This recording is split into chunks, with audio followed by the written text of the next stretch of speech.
Hi, ನಾನು Praveen from colour grading ಇನ್ ಕನ್ನಡ. ನಾವು ಈ ವಿಡಿಯೋದಲ್ಲಿ ಕಲರ್ ಗ್ರೇಡಿಂಗ್ ಸೀರೀಸ್ನ ಕಂಟಿನ್ಯೂ ಮಾಡ್ತಾ ಒಂದು ಸೋನಿ S-Log 3ಯಲ್ಲಿ ತೆಗೆದಿರೋ ಕ್ಲಿಪ್ನ ಒಂದು ವೆಡ್ಡಿಂಗ್ ಲುಕ್ ಹೇಗೆ ಮಾಡ್ಬೋದು ಅಂತ ನೋಡೋಣ. ಅದರಲ್ಲೂ ಇದು ಒಂದು ಲೋ ಲೈಟ್ ಕಂಡೀಷನಲ್ಲಿ ತೆಗೆದಿರೋ ಕ್ಲಿಪ್ಪು. ಈ ಥರ ಕ್ಲಿಪ್ಪನ್ನು ಹೇಗೆ ಕಲರ್ ಗ್ರೇಡಿಂಗ್ ಮಾಡ್ಬೋದು ಅಂತ ಈ ವಿಡಿಯೋದಲ್ಲಿ ನೋಡೋಣ. ಅದಕ್ಕೂ ಮುಂಚೆ ನಾವು ಕಲರ್ ಗ್ರೇಡಿಂಗ್ನ ಒಂದು ಬೇಸಿಕ್ ಲೆವೆಲಿಂದ ಕಲಿಬೇಕು. ಮತ್ತು ನಮಗೆ ಕಲರ್ ಗ್ರೇಡಿಂಗ್ ಸಾಫ್ಟ್ವೇರು ಮತ್ತು ಕಲರ್ ಗ್ರೇಡಿಂಗಿಗೆ ಕೆಲವೊಂದು ಅಡ್ವಾನ್ಸ್ ಟೂಲ್ಸ್ ಬೇಕು ಮತ್ತು ವಿಡಿಯೋ ಎಡಿಟಿಂಗ್ ಅಸೆಟ್ಸ್ ಬೇಕು. ಅಂದರೆ ನಮ್ಮ ಚಾನಲ್ಗೆ ಆ್ಯಸ್ ಎ ಮೆಂಬರ್ ಆಗಿ ನೀವು ಜಾಯ್ನ್ ಆಗ್ಬೋದು. ಆ್ಯಸ್ ಎ ಮೆಂಬರ್ ಆಗಿ ಜಾಯ್ನ್ ಆದರೆ ನಿಮಗೆ ಪ್ರತಿಯೊಂದು ಅಲ್ಲಿ ಡೌನ್ಲೋಡಿಗೆ ಸಿಗುತ್ತೆ. ಈಗ ಗ್ರೇಡಿಂಗಿಗೆ ಬರೋಣ. ಗ್ರೇಡಿಂಗಿಗೆ ಬಂದಾಗ ಫಸ್ಟ್ ನಾನು ಕಲರ್ ಮ್ಯಾನೇಜ್ಮೆಂಟ್ ಸೆಟ್ಟಿಂಗ್ಸ್ನ ತೋರಿಸ್ತೀನಿ. ನನ್ನ ಕಲರ್ ಮ್ಯಾನೇಜ್ಮೆಂಟ್ ಸೆಟ್ಟಿಂಗ್ಸು ಈ ಥರ ಇದೆ. ಯಾವಾಗಲೂ ಪ್ರತಿಯೊಂದು ಟೈಮು ನನ್ನ ಕಲರ್ ಮ್ಯಾನೇಜ್ಮೆಂಟು ಇದೇ ಥರ ಇರುತ್ತೆ, ಯಾವಾಗಲೂ ಚೇಂಜ್ ಆಗಲ್ಲ. ಇದು ಡಿಫಾಲ್ಟ್ ಸೆಟ್ಟಿಂಗ್ಸು. ಇದೊಂದು ಸೋನಿ ಕ್ಯಾಮ್ರಾದಿಂದ ಬಂದಿರೋ ಕ್ಲಿಪ್ ಆಗಿರೋದ್ರಿಂದ ನಾನು ಐಡಿಟಿ ಓಡಿಟಿನ ಫಸ್ಟ್ ಪ್ಲೇಸ್ ಮಾಡ್ಕೋತೀನಿ. ಇಲ್ಲಿ ಎಫೆಕ್ಟ್ಸ್ಗೆ ಬಂದು ಕಲರ್ ಸ್ಪೇಸ್ ಟ್ರಾನ್ಸ್ಫಾರ್ಮ್ನ ಡ್ರ್ಯಾಗ್ ಮಾಡಿ ಐಡಿಟಿಗೆ ಡ್ರಾಪ್ ಮಾಡ್ಕೋತಾ ಇದ್ದೀನಿ. Input colour space Sony S-Gamut 3ನ ಚೂಸ್ ಮಾಡ್ತಾ ಇದ್ದೀನಿ, ಸೋನಿ S-Gamut 3.cine. ಮತ್ತು ಇನ್ಪುಟ್ ಗಾಮಾ S-Log 3 ಸೆಲೆಕ್ಷನ್ ಮಾಡ್ತಾ ಇದ್ದೀನಿ, ಸೋನಿ S-Log 3.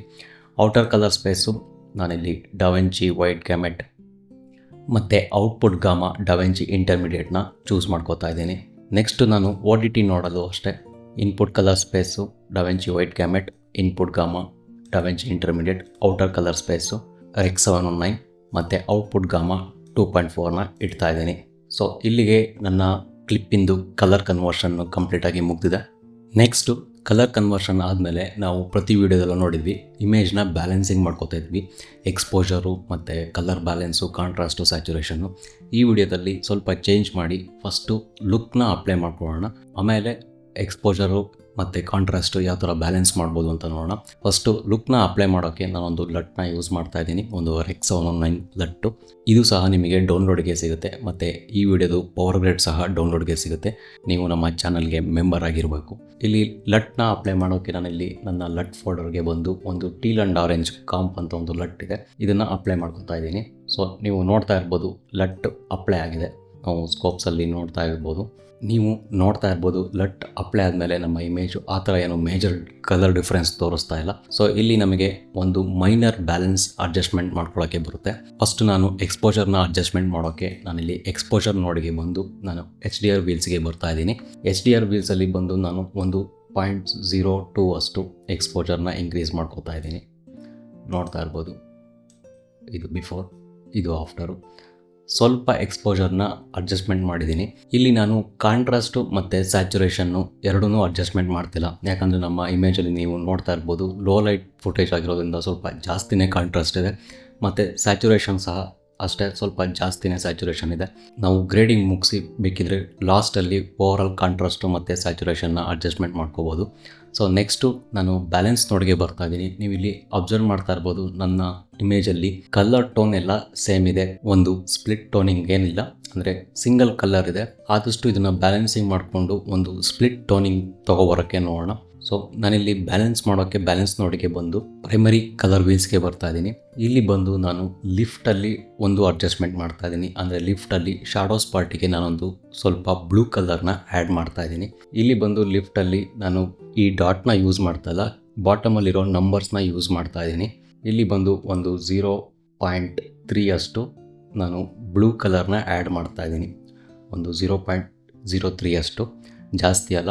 ನಾನು ಒಂದು ಬ್ಲೂನ ಆ್ಯಡ್ ಮಾಡ್ತಾ ಇದ್ದೀನಿ. ನೀವು ನೋಡ್ತಾ ಇರ್ಬೋದು, ಇದು ಬಿಫೋರ್, ಇದು ಆಫ್ಟರ್. ಸೊ ಏನು ನಮ್ಮ ಇಮೇಜಲ್ಲಿ ಸ್ವಲ್ಪ ವಾರ್ಮ್ ಟೋನ್ ಇತ್ತು ಅದನ್ನು ಮೈನಸ್ ಮಾಡೋಕ್ಕೋಸ್ಕರ ನಾನಿಲ್ಲಿ ಬ್ಯಾಲೆನ್ಸಲ್ಲಿ ನಾನೊಂದು 0.03 ಅಷ್ಟು ಬ್ಲೂನ ಆ್ಯಡ್ ಮಾಡಿದ್ದೀನಿ ಶಾಡೋಸ್ ಪಾರ್ಟಿಗೆ, ಅಂದರೆ ಲಿಫ್ಟ್ ಪಾರ್ಟಿಗೆ. ನೆಕ್ಸ್ಟು ಬ್ಯಾಲೆನ್ಸ್ ಆದಮೇಲೆ ನಾನು ಒಂದು ಈ ಲುಕ್ನ ಸ್ವಲ್ಪ ಅಡ್ಜಸ್ಟ್ಮೆಂಟ್ ಮಾಡ್ಕೋತೀನಿ. ಅದಕ್ಕೆ ಲುಕ್ ಅಡ್ಜಸ್ಟ್ಮೆಂಟ್ ಅಂತ ಒಂದು ನೋಡ್ನ ಪ್ಲೇಸ್ ಮಾಡ್ಕೊಂಡಿದ್ದೀನಿ. ಈ ನೋಡಿಗೆ ಬಂದು ನಾನು ಕಸ್ಟಮ್ ಕರ್ವ್ಸ್ಗೆ ಬಂದು ಇಲ್ಲಿ ಹ್ಯೂ ವರ್ಸಸ್ ಹ್ಯೂಗೆ ಬರ್ತಾ ಇದ್ದೀನಿ. ಹ್ಯೂ ವರ್ಸಸ್ ಹ್ಯೂ ಅಲ್ಲಿ ನಾನು ಇಲ್ಲಿ 3 ಪ್ರಿಸೆಟ್ನ ಸೆಲೆಕ್ಷನ್ ಮಾಡ್ಕೋತೀನಿ, ಒಂದು ಸಯಾನ್, ಒಂದು ಬ್ಲೂ, ಇನ್ನೊಂದು ಮೆಜೆಂಟಾ. ಈ 3 ಪ್ರಿಸೆಟ್ನ ಸೆಲೆಕ್ಷನ್ ಮಾಡಿಕೊಂಡು ನಾನು ಮೆಜೆಂಟಾ ಮತ್ತು ಬ್ಲೂ ಮಧ್ಯೆ ಇದೆಯಲ್ಲ ಡಾಟು, ಇಲ್ಲಿ ಬಂದು ನಾನು ಸ್ವಲ್ಪ ಹ್ಯೂನ ಅಡ್ಜಸ್ಟ್ಮೆಂಟ್ ಮಾಡ್ತಾ ಇದ್ದೀನಿ. ಸ್ವಲ್ಪ ನಾನು ಹ್ಯೂ ಚೂರು ಅಡ್ಜಸ್ಟ್ಮೆಂಟ್ ಮಾಡಿದ್ದೀನಿ. ಇಲ್ಲಿ ನಿಮಗೆ ಡಿಫ್ರೆನ್ಸ್ ಗೊತ್ತಾಗದೇ ಇರ್ಬೋದು, ನಾನಿಲ್ಲಿ ಝೂಮ್ ಮಾಡ್ತಂದ್ರೆ ನಿಮಗೆ ಗೊತ್ತಾಗ್ಬೋದು. ಇಲ್ಲಿ ಬಿಫೋರ್ ಇದು ಆಫ್ಟರ್. ನಮ್ಮ ಹೇರ್ಸಲ್ಲೆಲ್ಲ ಒಂದು ಸ್ಪ್ಲಿಟ್ ಟೋನಿಂಗ್ ಬಂದಿದೆ, ಒಂದು ಬ್ಲೂ ಸಯಾನ್ ಟೋನ್ ಬರ್ತಾ ಇದೆ. ಇದು ತುಂಬ ದೊಡ್ಡ ಅಡ್ಜಸ್ಟ್ಮೆಂಟ್ ಏನಲ್ಲ, ಇದು ಸ್ವಲ್ಪ ಸಟಲ್ ಅಡ್ಜಸ್ಟ್ಮೆಂಟು. ನಾನಿಲ್ಲಿ ಸ್ವಲ್ಪ ಬ್ಲೂ ಕಲರ್ಗೆ ಹ್ಯೂನ ಚೇಂಜ್ ಮಾಡಿದ್ದೀನಿ. ನಾನಿಲ್ಲಿ ಲುಕ್ನ ಅಪ್ಲೈ ಮಾಡಾದಮೇಲೆ ಇಮೇಜು ಯಾವ ಥರ ಬ್ಯಾಲೆನ್ಸ್ ಆಗಿದೆ ಅಂತ ಒಂದು ಬಿಫೋರ್ ಆಫ್ಟರ್ ನೋಡೋದಾದರೆ, ಇದು ಬಿಫೋರ್, ಇದು ಆಫ್ಟರ್ ನೀವು ನೋಡ್ತಾ ಇರ್ಬೋದು. ಇದು ಬಿಫೋರ್, ಇದು ಆಫ್ಟರ್. ನಾವು ಒಂದು ಕಂಪ್ಲೀಟ್ ವಾರ್ಮ್ ಟೋನಲ್ಲಿ ಏನಿತ್ತು ಅದನ್ನು ಅಡ್ಜಸ್ಟ್ಮೆಂಟ್ ಮಾಡಿ ನಾವು ಒಂದು ಸ್ಪ್ಲಿಟ್ ಟೋನಿಗೆ ತೊಗೊಬಂದಿದ್ದೀವಿ. ನೆಕ್ಸ್ಟು ಲುಕ್ ಅಡ್ಜಸ್ಟ್ಮೆಂಟ್ ಆದಮೇಲೆ ನಾನು ಪವರ್ ವಿಂಡೋಗೆ 2 ಪ್ಯಾರಲಲ್ ನೋಡ್ನ ಪ್ಲೇಸ್ ಮಾಡ್ಕೊಂಡಿದ್ದೀನಿ. ಒಂದು ಪವರ್ ವಿಂಡೋಗೆ, ಇನ್ನೊಂದು ಪವರ್ ವಿಂಡೋ ಯೂಸ್ ಮಾಡಿಕೊಂಡು ಒಂದು ಎಫೆಕ್ಟ್ನ ಯೂಸ್ ಮಾಡೋಕ್ಕೆ. ನಾನಿಲ್ಲಿ ಫಸ್ಟು ಪವರ್ ವಿಂಡೋಗೆ ಬಂದು ನಾನೊಂದು ವಿಗ್ನೈಟ್ನ ಯೂಸ್ ಮಾಡ್ತಾ ಇದ್ದೀನಿ. ನಾನಿಲ್ಲಿ ಮಾಡಲ್ ಫೇಸ್ಗೆ ಒಂದು ಇಲ್ಲಿ ಈ ಥರ ಒಂದು ಪವರ್ ವಿಂಡೋನ ಪ್ಲೇಸ್ ಮಾಡಿಕೊಂಡು ನಾನು ಇದನ್ನು ಇನ್ವರ್ಟ್ ಮಾಡ್ಕೋತೀನಿ, ಅಂದರೆ ಉಲ್ಟಾ ಸೆಲೆಕ್ಷನ್ ಮಾಡಿಕೊಂಡು ನಾನಿಲ್ಲಿ ಗೇಯ್ನಲ್ಲಿ ಸ್ವಲ್ಪ ಅಡ್ಜಸ್ಟ್ಮೆಂಟ್ ಕಮ್ಮಿ ಮಾಡ್ತಾ ಇದ್ದೀನಿ, ಅಂದರೆ ಗೇಯ್ನಲ್ಲಿ ನಾನು ಬ್ರೈಟ್ನೆಸ್ನ ಕಮ್ಮಿ ಮಾಡ್ತಾ ಇದ್ದೀನಿ. ನೀವು ಬಿಫೋರ್ ಆಫ್ಟರ್ ನೋಡ್ತಾ ಇರ್ಬೋದು. ಇದು ಬಿಫೋರ್, ಇದು ಆಫ್ಟರು. ನಾನು ನಮ್ಮ ಮಾಡಲ್ ಫೇಸ್ನ ಸ್ವಲ್ಪ ಹೈಲೈಟ್ ಮಾಡ್ಕೊಂಡಿದ್ದೀನಿ. ನೆಕ್ಸ್ಟು ಅದೇ ಥರ ಸೇಮ್ ಇನ್ನೊಂದು ಪವರ್ ವಿಂಡೋನ ಯೂಸ್ ಮಾಡ್ತಾ ಇದ್ದೀನಿ. ಇನ್ನೊಂದು ರೇಡಿಯಲ್ ಪವರ್ ವಿಂಡೋನ ಯೂಸ್ ಮಾಡಿ ನಾನು ಇದನ್ನು ಒಂದು ಎಫೆಕ್ಟಿಗೋಸ್ಕರ ಯೂಸ್ ಮಾಡ್ತಾ ಇದ್ದೀನಿ. ಈ ಥರ ಒಂದು ಪವರ್ ವಿಂಡೋನ ಪ್ಲೇಸ್ ಮಾಡ್ಕೊಂಡಿದ್ದೀನಿ. ಏನಕ್ಕೆ ಈ ಪವರ್ ವಿಂಡೋನ ಒಂದು ಎಫೆಕ್ಟಿಗೆ ಯೂಸ್ ಮಾಡ್ತಾ ಇದ್ದೀನಿ ಅಂದರೆ, ನೀವು ಅಬ್ಸರ್ವ್ ಮಾಡ್ತಾ ಇರ್ಬೋದು ನಮ್ಮ ಬ್ಯಾಕ್ಗ್ರೌಂಡಲ್ಲಿ ಈ ವಿಂಡೋ ಕಾಣಿಸ್ತಾ ಇದೆ, ಮತ್ತು 2 LC500ನ ಪ್ಲೇಸ್ ಮಾಡ್ಕೊಂಡಿದ್ದಾರೆ, LC ಲೈಟ್ನ ಯೂಸ್ ಮಾಡಿದ್ದಾರೆ. ಸೊ ಅದೊಂದು ಡಿಸ್ಟ್ರಾಕ್ಷನ್ ಥರ ಕಾಣಿಸ್ತಾ ಇದೆ. ಆ ಡಿಸ್ಟ್ರಾಕ್ಷನ್ನ ಅವಾಯ್ಡ್ ಮಾಡೋಕ್ಕೋಸ್ಕರ ನಾನು ಈ ಪವರ್ ವಿಂಡೋನ ಪ್ಲೇಸ್ ಮಾಡಿಕೊಂಡು ಇದಕ್ಕೆ ಒಂದು ಎಫೆಕ್ಟ್ನ ಯೂಸ್ ಮಾಡ್ತಾ ಇದ್ದೀನಿ. ಸೊ ಇಲ್ಲಿ ಪವರ್ ವಿಂಡೋನ ಪ್ಲೇಸ್ ಮಾಡಿಕೊಂಡು ಇದನ್ನು ಇನ್ವರ್ಟ್ ಸೆಲೆಕ್ಷನ್ ಮಾಡ್ಕೊತಾ ಇದ್ದೀನಿ. ಇನ್ವರ್ಟ್ ಸೆಲೆಕ್ಷನ್ ಮಾಡಿಕೊಂಡು ನೆಕ್ಸ್ಟು ನಾನಲ್ಲಿ ಎಫೆಕ್ಟ್ಸ್ಗೆ ಬಂದು, ಇಲ್ಲಿ ನಮಗೆ ಎಫೆಕ್ಟ್ಸ್ಗೆ ಬಂದ ತಕ್ಷಣ ರಿಸಾಲ್ವ್ ಎಫೆಕ್ಟ್ಸ್ ಬ್ಲರ್ ಅಂತ ತುಂಬ ಆಪ್ಷನ್ಸ್ ಸಿಗುತ್ತೆ. ಇಲ್ಲಿ ನಾನು ರೇಡಿಯಲ್ ಬ್ಲರ್ ಅಂತ ಒಂದು ಆಪ್ಷನ್ ಇದೆ, ಇದನ್ನು ಡ್ರ್ಯಾಗ್ ಮಾಡಿ ಡ್ರಾಪ್ ಮಾಡ್ಕೋತಾ ಇದ್ದೀನಿ. ಡ್ರ್ಯಾಗ್ ಮಾಡಿ ಡ್ರಾಪ್ ಮಾಡ್ಕೊಂಡಾದ್ಮೇಲೆ ನಾನಿಲ್ಲಿ ಸ್ಮೂತ್ ಸ್ಟ್ರೆಂತ್ ಇದೆಯಲ್ಲ, ಇದನ್ನು ಸ್ವಲ್ಪ ಅಡ್ಜಸ್ಟ್ಮೆಂಟ್ ಮಾಡ್ತಾ ಇದ್ದೀನಿ, ಅಂದರೆ ಒಂದು 0.5 ಅಷ್ಟು ಅಡ್ಜಸ್ಟ್ಮೆಂಟ್ ಮಾಡ್ತಾ ಇದ್ದೀನಿ. ನಾನು ಸ್ವಲ್ಪ ಜಾಸ್ತಿ ಆದರೂ ಪರವಾಗಿಲ್ಲ, ನಾನು ಸ್ವಲ್ಪ ಜಾಸ್ತಿ ಅಡ್ಜಸ್ಟ್ಮೆಂಟ್ ಮಾಡ್ಕೋತಾ ಇದ್ದೀನಿ ನಾನಿಲ್ಲಿ. ನೆಕ್ಸ್ಟು ಪವರ್ ವಿಂಡೋನ ಸ್ವಲ್ಪ ಅಡ್ಜಸ್ಟ್ಮೆಂಟ್ ಮಾಡ್ಕೋತಾ ಇದ್ದೀನಿ. ಇಲ್ಲಿ ಪವರ್ ವಿಂಡೋದು ಸಾಫ್ಟ್ನೆಸ್ನ ನಾನು ಜಾಸ್ತಿ ಇನ್ಕ್ರೀಸ್ ಮಾಡ್ತಾ ಇದ್ದೀನಿ. ನೆಕ್ಸ್ಟು ಎಫೆಕ್ಟ್ಸಲ್ಲಿ ನಾನು ಇನ್ನೂ ಸ್ವಲ್ಪ ಜಾಸ್ತಿ ಅಡ್ಜಸ್ಟ್ಮೆಂಟ್ ಮಾಡ್ಕೋತಾ ಇದ್ದೀನಿ. ಒಂದು ರೇಡಿಯಲ್ ಬ್ಲರ್ ಒಂದು ಎಫೆಕ್ಟಿವ್ ಆಗಿ ಬರೋದಕ್ಕೆ ಯೂಸ್ ಮಾಡ್ತಾ ಇದ್ದೀನಿ. ಇವೆರಡು ಪವರ್ ವಿಂಡೋನ ನಾವು ಬಿಫೋರ್ ಆಫ್ಟರ್ ನೋಡೋದಾದರೆ, ಇದು ಬಿಫೋರ್, ಇದು ಆಫ್ಟರ್. ನೀವು ಅಬ್ಸರ್ವ್ ಮಾಡ್ತಾ ಇರ್ಬೋದು, ನಾನು ಇಲ್ಲಿ ಆಫ್ ಮಾಡ್ಕೋತಾ ಇದ್ದೀನಿ. ಸೊ ಇದು ಬಿಫೋರ್, ಇದು ಆಫ್ಟರ್. ನಾವು ಏನು ಡಿಸ್ಟ್ರಾಕ್ಷನ್ ಇತ್ತು ಅದನ್ನು ಒಂದು ಎಫೆಕ್ಟಿವ್ ಆಗಿ ಯೂಸ್ ಮಾಡಿದ್ದೀವಿ. ಈ ಪವರ್ ವಿಂಡೋ ಆದಮೇಲೆ ನಾನಿಲ್ಲಿ ಶಾರ್ಪ್ ನೋಡಿಗೆ ಬರ್ತಾ ಇದ್ದೀನಿ. ನಮ್ಮ ಕ್ಲಿಪ್ಪನ್ನು ಸ್ವಲ್ಪ ಶಾರ್ಪ್ ಮಾಡ್ಕೋತಾ ಇದ್ದೀನಿ. ಇಲ್ಲಿ ಶಾರ್ಪ್ ನೋಡಿಗೆ ಬಂದು ನಾನು ಬ್ಲರ್ ರೇಡಿಯಸ್ ಅಂತ ಒಂದು ಆಪ್ಷನ್ ಇದೆ, ಇಲ್ಲಿ ಬಂದು ನಾನು ಒಂದು 0.48 ಅಷ್ಟು ಇಡ್ತಾ ಇದ್ದೀನಿ.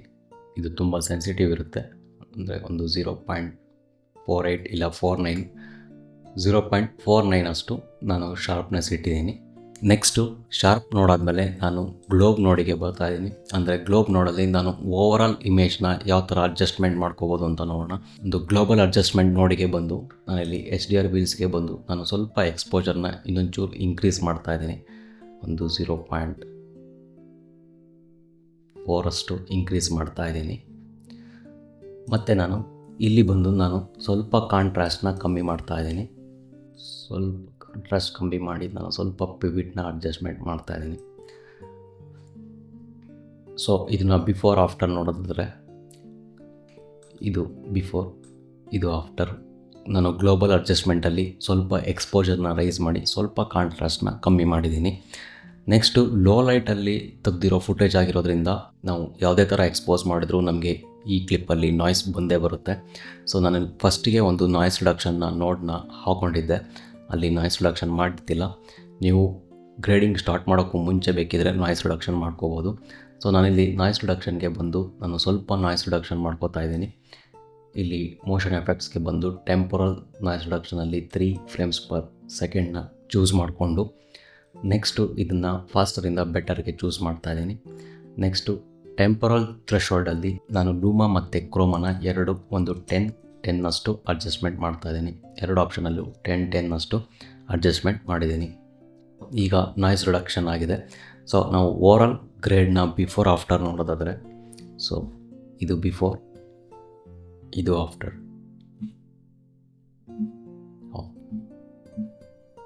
ಸೊ ನಾನೀಗ ಇದೇ ಗ್ರೇಡ್ನ ನಾನು ಇದೇ ಥರ ಇರೋ ಬೇರೆ ಕ್ಲಿಪ್ಸ್ಗೂ ಅಪ್ಲೈ ಮಾಡಿದ್ದೀನಿ. ಸೊ ಆ ಕ್ಲಿಪ್ಸಲ್ಲಿ ಯಾವ ಥರ ಅಪ್ಲೈ ಆಗುತ್ತೆ ಅಂತ ನೋಡೋಣ. ಸೊ ನಾನಿಲ್ಲಿ ಬೇರೆ ಕ್ಲಿಪ್ ತೊಗೊಂಡಿದ್ದೀನಿ, ಸೇಮ್ ಇದೇ ಗ್ರೇಡ್ನ ಅಪ್ಲೈ ಮಾಡಿದ್ದೀನಿ, ಇದೇ ಲಟ್ಟು ಮತ್ತು ಇದೇ ಲುಕ್ ಅಡ್ಜಸ್ಟ್ಮೆಂಟ್ ಅಪ್ಲೈ ಮಾಡಿದ್ದೀನಿ. ಇಲ್ಲಿ ಚೇಂಜಸ್ ಏನಂದರೆ, ನಾನು ಪವರ್ ವಿಂಡೋ ಮತ್ತು ಪವರ್ ವಿಂಡೋಗೆ ರೇಡಿಯಲ್ ಬ್ಲರ್ ಏನು ಎಫೆಕ್ಟ್ನ ಯೂಸ್ ಮಾಡಿದ್ದೀನಿ ಅದೊಂದು ಚೇಂಜ್ ಆಗುತ್ತೆ. ಅಂದರೆ ಬೇರೆ ಬೇರೆ ಕ್ಲಿಪ್ಪಿಗೆ ಅದರದ್ದೇ ಆದ ಅಡ್ಜಸ್ಟ್ಮೆಂಟ್ ಮಾಡ್ಕೊಂಡಿದ್ದೀನಿ. ಸೊ ಇದನ್ನು ಬಿಫೋರ್ ಆಫ್ಟರ್ ನೋಡೋದಾದರೆ, ಸೊ ಇದು ಬಿಫೋರ್, ಇದು ಆಫ್ಟರ್. ನಮಗೆ ಈ ರೇಡಿಯಲ್ ಬ್ಲರ್ನ ಮೇಯ್ನಾಗಿ ಏನಕ್ಕೆ ಯೂಸ್ ಮಾಡಿರೋದು ಅಂದರೆ, ನಮಗೆ ಬ್ಯಾಕ್ಗ್ರೌಂಡಲ್ಲಿ ತುಂಬ ಡಿಸ್ಟ್ರಾಕ್ಷನ್ ಇರೋದ್ರಿಂದ ನಾನು ಈ ರೇಡಿಯಲ್ ಬ್ಲರ್ನ ನಾನೊಂದು ಎಫೆಕ್ಟಾಗಿ ಯೂಸ್ ಮಾಡ್ಕೊಂಡಿದ್ದೀನಿ. ಸೊ ಅದೇ ಥರ ನೆಕ್ಸ್ಟ್ ಕ್ಲಿಪ್ಪಲ್ಲಿ ಸಹ, ಸೊ ಇದು ಬಿಫೋರ್, ಇದು ಆಫ್ಟರ್ ನೀವು ನೋಡ್ತಾ ಇರ್ಬೋದು. Before, after. ಸೊ ಅದೇ ಥರ ನಾನು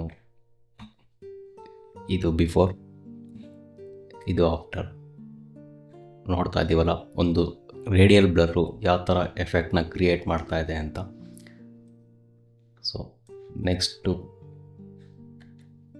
ಇದು ಬಿಫೋರ್, ಇದು ಆಫ್ಟರ್. Before, after. ನಮಗೆ ಇಲ್ಲಿ ಬ್ಯಾಕ್ಗ್ರೌಂಡಲ್ಲಿ ಶಾಡೋಸ್ ಎಲ್ಲ ತುಂಬ ಡಿಸ್ಟ್ರಾಕ್ಷನ್ ಕ್ರಿಯೇಟ್ ಮಾಡ್ತಾ ಇದೆ. ಸೊ ಹಾಗಾಗಿ ನಾನು ಅದನ್ನ ಬ್ಲರ್ ಮಾಡಿ ಒಂದು ಎಫೆಕ್ಟಾಗಿ ಯೂಸ್ ಮಾಡ್ಕೊಂಡಿದ್ದೀನಿ. ಸೊ ಇಲ್ಲಿ ರೇಡಿಯಲ್ ಬ್ಲರ್ನ ಯೂಸ್ ಮಾಡಬೇಕು ಅಂತೇನಿಲ್ಲ. ಈ ಎಫೆಕ್ಟಲ್ಲಿ ನಮಗೆ ಲೆನ್ಸ್ ಬ್ಲರು ಮತ್ತು ಗಾಷಿಯನ್ ಬ್ಲರು ಮತ್ತು ಬಾಕ್ಸ್ ಬ್ಲರು, ಈ ಥರ ಝೂಮ್ ಬ್ಲರು, ಈ ಥರ ತುಂಬ ಎಫೆಕ್ಟ್ಸ್ ಸಿಗುತ್ತೆ. ನಿಮಗೆ ಯಾವುದು ಕಂಫರ್ಟ್ ಆಗುತ್ತೋ ಆ ಎಫೆಕ್ಟ್ ಬ್ಲರ್ನ ನೀವು ಯೂಸ್ ಮಾಡ್ಕೋಬೋದು. ಇದು ಏನಾದರೂ ಡಿಸ್ಟ್ರಾಕ್ಷನ್ ಇತ್ತು ಅಂದರೆ ಅಲ್ಲಿಗೆ ತುಂಬ ಚೆನ್ನಾಗಿ ಅಪ್ಲೈ ಆಗುತ್ತೆ. ಸೊ ನೋಡಿದ್ವಲ್ಲ, ಒಂದು ವೆಡ್ಡಿಂಗ್ ಗ್ರೇಡು ಒಂದು ಲೋ ಲೈಟಲ್ಲಿ ತೆಗೆದಿರೋ S-Log3 ಫುಟೇಜ್ನ ಯಾವ ಥರ ಗ್ರೇಡ್ ಮಾಡ್ಬೋದು ಅಂತ. ಸೊ ಇದೇ ಥರ ನೆಕ್ಸ್ಟ್ ವಿಡಿಯೋದಲ್ಲಿ ಇನ್ನೊಂದು ಕಲರ್ ಗ್ರೇಡಿಂಗ್ ಟಾಪಿಕ್ ಬಗ್ಗೆ ಡಿಸ್ಕಷನ್ ಮಾಡೋಣ.